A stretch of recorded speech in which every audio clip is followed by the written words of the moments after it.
మిత్రులారా ఇక్కడ మట్టికి గొప్పతనం ఉన్నది, ఇక్కడ గాలిలో పౌరుషం ఉన్నది, ఇక్కడ తినే తిండిలో వేసే అడుగులో పోరాట పటిమ ఉన్నది.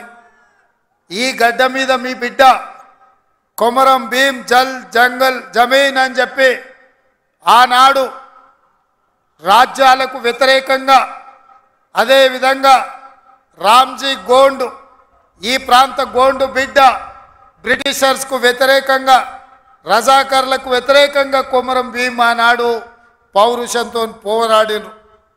ఈనాడు చరిత్ర పుటలలో పోరాటాల గురించి చర్చించాలి అంటే, పౌరుషం గురించి ప్రస్తావించాలి అంటే రామ్జీ గోండు కొమరం భీం గురించి ప్రస్తావించకుండా ఏ చరిత్ర మొదలు అవ్వదు అని చెప్పి నేను సగర్వంగా ఈ సందర్భంగా చెప్తున్న మిత్రులారా. అలాంటి పోరాట స్ఫూర్తిని తీసుకొని కేస్లాపూర్ గుడిలో దర్శనం చేసుకొని నాగోబా ఆశీర్వాదం తీసుకొని తప్పకుండా ఈ గడ్డ మీద ఇందిరమ్మ రాజ్యం తీసుకొచ్చి దళితులకు, గిరిజనులకు, ఆదివాసీలకు, బలహీన వర్గాలకు, మైనారిటీలకు వాళ్ళు మెచ్చే ప్రభుత్వం, వాళ్ళను ఆర్థికంగా సంక్షేమ రంగంలో అభివృద్ధి ప్రాంతం వైపు నడిపించే ప్రభుత్వాన్ని ఏర్పాటు చేస్తామని చెప్పినాం. ఇవాళ ప్రభుత్వం ఏర్పడ్డది.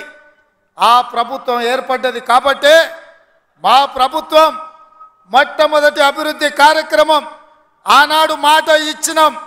ఇదే ఇంద్రవెల్లి అమరవీరుల స్తూపం సాక్షిగా అభివృద్ధి కార్యక్రమాలను తీసుకొని ముందుకు వెళ్తాం. ఆదిలాబాదును దత్తత తీసుకుంటాం. తప్పకుండా ఈ ప్రాంతాన్ని, తప్పకుండా ఆదిలాబాదు ప్రాంతాన్ని, ఈ అడవబిడ్డల ప్రాంతాన్ని, ఈ అమాయకుల ప్రాంతాన్ని, ఈ ఆదివాసీల ప్రాంతాన్ని అభివృద్ధి పదం వైపు నడిపించే బాధ్యత ఇందిరమ్మ రాజ్యం తీసుకుంటుందని ఆనాడు ప్రతిజ్ఞ చేసినాం. ఈనాడు అభివృద్ధి కార్యక్రమాలలో భాగంగా గూడాలకు రోడ్లు, గూడాలకు తాగడానికి నీళ్లు, నాగోబా గుడి అభివృద్ధి కోసం, అదేవిధంగా ట్రైకార్ నేతృత్వంలో ఈ విద్యార్థుల చదువుల కోసం ఈ ప్రాంతంలో మనము అభివృద్ధి కార్యక్రమాలను ప్రారంభించినాం.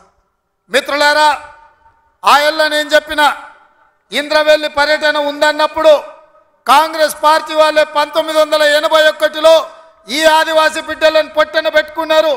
ఏ ముఖం పెట్టుకొని కాంగ్రెస్ నాయకులు ఇంద్రవెల్లి దర్శించుకుంటారని కొంతమంది సన్నాసులు ప్రశ్నించారు. ఆనాడు నేను ఇదే గడ్డ మీద నుంచి క్షమాపణ చెప్పిన. ఉమ్మడి రాష్ట్రంలో సమైక్య పాలనలో సీమాంధ్ర పాలకులు తెలంగాణ బిడ్డలను, ఆదివాసీ బిడ్డలను, అడవి బిడ్డలను తుపాకీ తూటాలతో నేలకు వరుగుతుంటే, వాళ్ళ రక్తం చిందుతుంటే నిస్సహాయులమై సమైక్య పాలనలో చేతులు కట్టుకొని కూర్చున్నారు కొందరు. అది జరిగింది తప్పు. తప్పు జరిగినందుకు మన్నించండి. మా ఇందిరమ్మ రాజ్యంలో ఆదివాసీ బిడ్డలను ఆదుకుంటాం. తప్పకుండా కుటుంబాలను హక్కున చేర్చుకుంటాం, గుండెల్లో పెట్టి చూసుకుంటామని ఆ ఎల్ల మాటిచ్చినాం. ఇవాళ ఆనాడు అమరులైన కుటుంబాలకు ఇందిరమ్మ ఇండ్ల పట్టాలే కాదు, ఇండ్లు కట్టుకోవడానికి 5 లక్షల రూపాయల కుటుంబాలకు ఇచ్చి ఇవాళ నాడు అమరులైన కుటుంబాలను ఇవాళ ఆదుకునే కార్యక్రమం చేపట్టిన మిత్రులారా. చరిత్రలో జరిగిన తప్పిదాలను, సమైక్య రాష్ట్రంలో ఉమ్మడి పాలనలో జరిగిన దుష్టాంతాలను సరిదిద్దడానికి శ్రీమతి సోనియా గాంధీ గారు తెలంగాణ రాష్ట్రం ఇచ్చిండ్రు.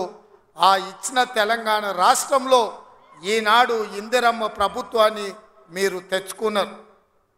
నేను అడుగుతున్నా ఈరోజు ఈ వేదిక మీద నుంచి కల్వకుంట్ల చంద్రశేఖరరావును సూటిగా, 10 సంవత్సరాలు తెలంగాణ రాష్ట్రంలో నీ ప్రభుత్వం ఉన్నది కదా, ఏనాడైనా ఈ ఆదిలాబాద్ గురించి, అడవి బిడ్డల గురించి, ఈ ఆదివాసీల గురించి, ఆనాడు ఇంద్రవల్లిలో నేల కొరిగిన ఈ అడవి బిడ్డల గురించి ఒక్కరోజైనా ఆలోచన చేసినవా? ఈ కుటుంబాలను ఆదుకోవాలి, ఈ కుటుంబాల ఆత్మగౌరవం నిలబెట్టాలి అని ఏ రోజైనా నీ మంత్రివర్గంలో చర్చించినవా అని నేను అడుగుతున్నా. ఇవాళ నువ్వు, నీ కుటుంబము, నీ కొడుకు, నీ బిడ్డ, నీ అల్లుడు, నీ సుట్టపల్ల కోసమే తెలంగాణ రాష్ట్రం వచ్చిందా?